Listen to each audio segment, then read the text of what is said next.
Hai, Assalamualaikum dan salam sejahtera.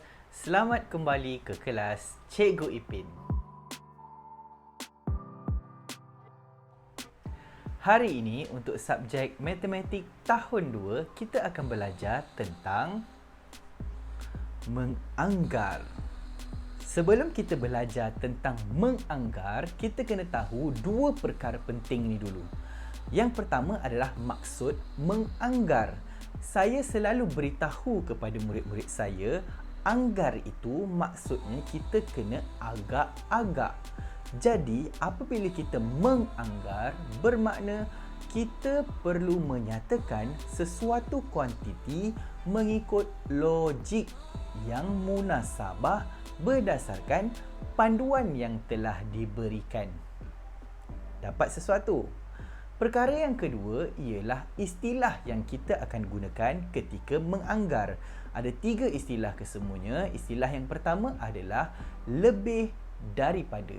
Bila masa kita nak gunakan lebih daripada, kita akan gunakan dalam situasi apabila kuantiti yang ingin kita anggarkan itu lebih banyak daripada kuantiti yang diberikan sebagai panduan. Istilah yang kedua ialah kurang daripada. Bila masa pula kita nak gunakan kurang daripada?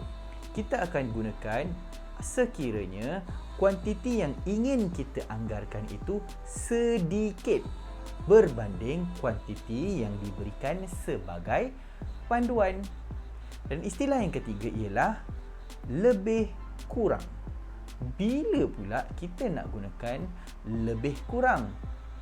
Kita akan gunakan dalam situasi apabila objek ataupun kuantiti yang kita nak anggarkan ini seolah-olah sama banyak dengan objek yang telah diberikan sebagai panduan.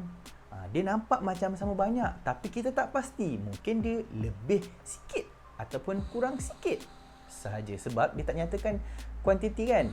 Jadi dalam situasi ni kita akan gunakan istilah lebih kurang. Masih kurang faham? Okey, jom kita tengok contoh. Sekarang saya ada contoh. Dalam contoh ni ada gambar 2 balang biskut, balang A dan balang B.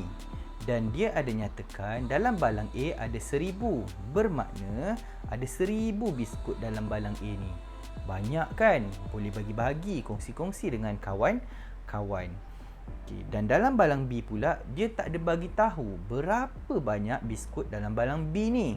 Jadi, tugas kita ialah untuk anggarkan bilangan biskut dalam balang B.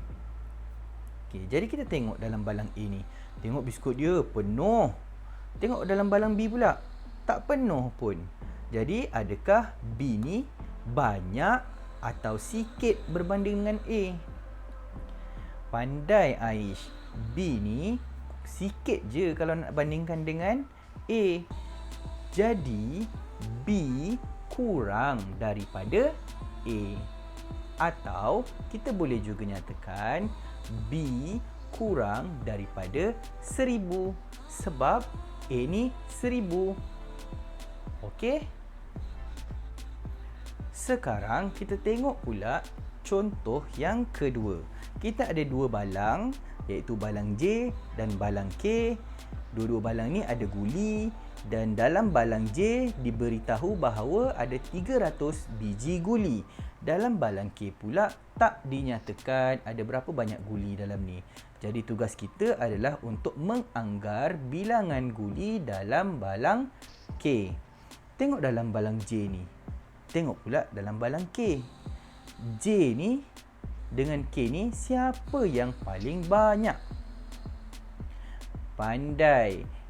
K yang banyak, J yang sedikit. Bermakna K lebih daripada J. Ataupun kita boleh juga nyatakan bahawa K lebih daripada 300 sebab dalam balang J ada 300 biji guli.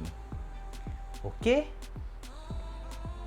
Dan sekarang kita ada contoh yang ketiga. Dalam contoh yang ketiga, kita ada balang P dan balang Q. Dalam kedua-dua balang ni ada gula-gula.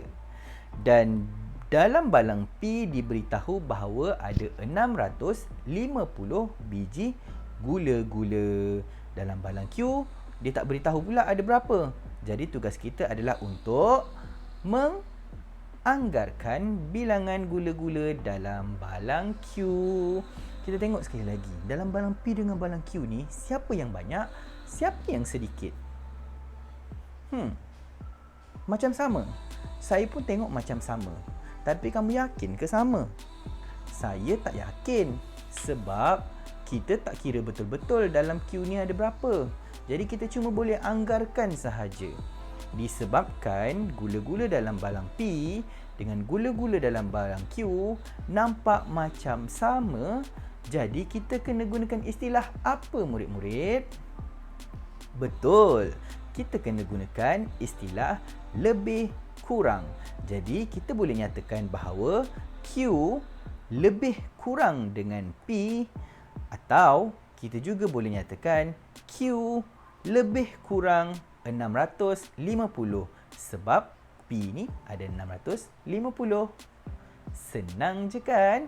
Baiklah, itu sahaja isi pembelajaran kita pada hari ini. Kamu pun telah belajar. Jadi apa kata sekarang ni kita semua jawab soalan kuis. Untuk jawab soalan kuis, saya ada sediakan link di bahagian description di bawah.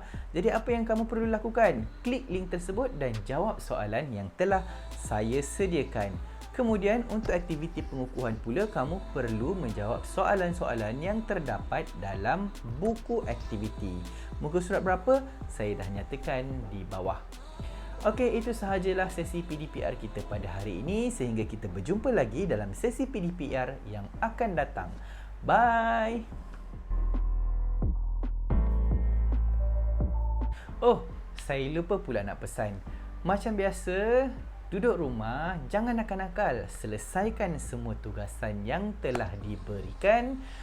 Stay safe, stay at home, jaga diri, kita jaga kita. Assalamualaikum, bye. Jangan lupa subscribe.